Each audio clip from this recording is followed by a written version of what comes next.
And if you want it even more irregular, here you're getting a pattern on each end where the blue, the more significant color, pops out.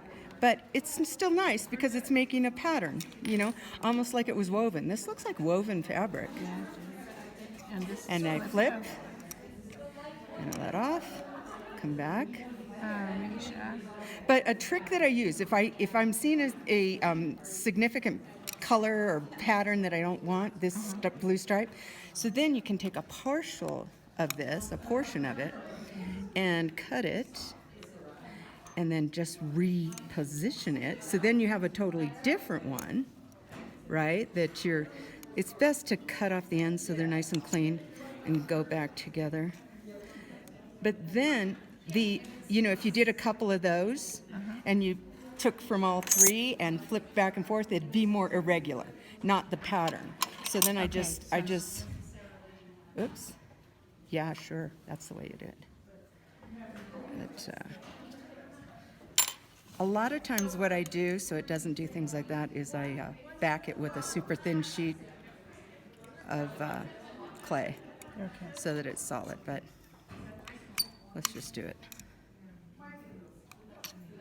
So now then, put it in. So if I did that, see, that's going to come out in a different area. And then this, so it just gives it a little bit more of a switch up so that blue doesn't come out in the same area. And evidently I cut that off. And then you can take this blue, this one, and flip it. See, so that gives you 4 different areas where that blue is showing up. So see how this is making this definite pattern, like you've purposely woven it that way. But this is more irregular. Okay, and you irregular one.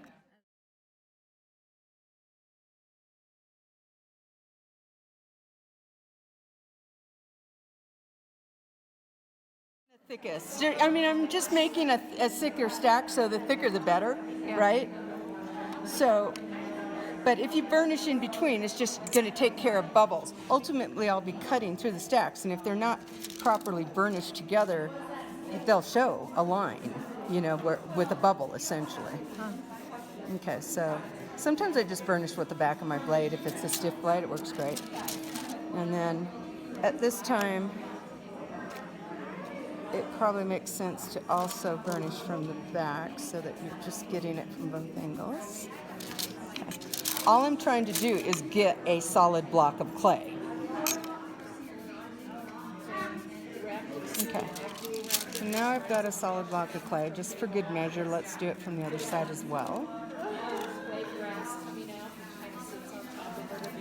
So this way, when you cut through it, you shouldn't see any layers, any lines. It should be solid. This would have been longer.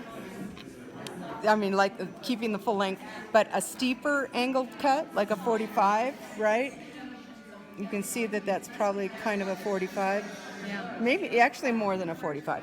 But what I'm going to do is judge where the center of this is, and then with my sharper blade, I'm trying to cut the angle towards me. Unfortunately, I don't have a stiff, sharp blade. That would be a lot better for this. So this will bow a little, but maybe I can keep it taut. So I'm just trying to angle it down there. So see, I've got the first angle, and then I'll go the opposite direction from the peak and down at an angle. And so then I've got that top. Here you can see where I didn't get the lamination completely between the layers, and that's what I'm talking about that you don't necessarily want. But a little zhuzhing, you got it. Okay? And so that was not a bad cut. It's, a fairly uniform on both sides. So then to get the boat shape, I'm going to do an arced cut. And so it'll be steeper on this side where it's high and lower where it's hitting lower on that side. So it was really quite easy. Okay. So you put the veneer on though. So then I'm going to try to kind of replicate that cut on this side. So I'm bowing the blade. So you're not putting the veneer, you would have... I will put the veneer on next because I only want the veneer on top. But no, you're right. That's what I thought. Never mind. So if I put a veneer on first, well, it's just the triangle before I do the boat shape. I put the veneer on, then when I cut the boat shape, it already has a clean, beautiful edge that's dark. Oh crap, we missed it. Now, so now what are you going to do with this? Well, now I can put a veneer on at this point, but it would have been easier and just really clean and crisp the other way. Okay, this is when I want to kind of try to mimic the other side that I've done. And what I thought was kind of nice, that I kind of went straight down, but what was a little bit nice is to arc my blade at an angle, and then it undercuts it slightly, and that was even a more sophisticated shape, I thought. See how you can undercut it a little? And had I done it properly. And then let's see what it looks like from the side. So this one is a little more straight down. This one actually arcs under, and I just think that makes it more compound shape, and I like it better. So I'm going to do the same thing on this. I'm going to... So you're going to, it'll be a skinnier boat now. Not much, but yes, a little. Because mainly I'm undercutting it. I'm keeping the top. I'm trying to undercut the bottom a little.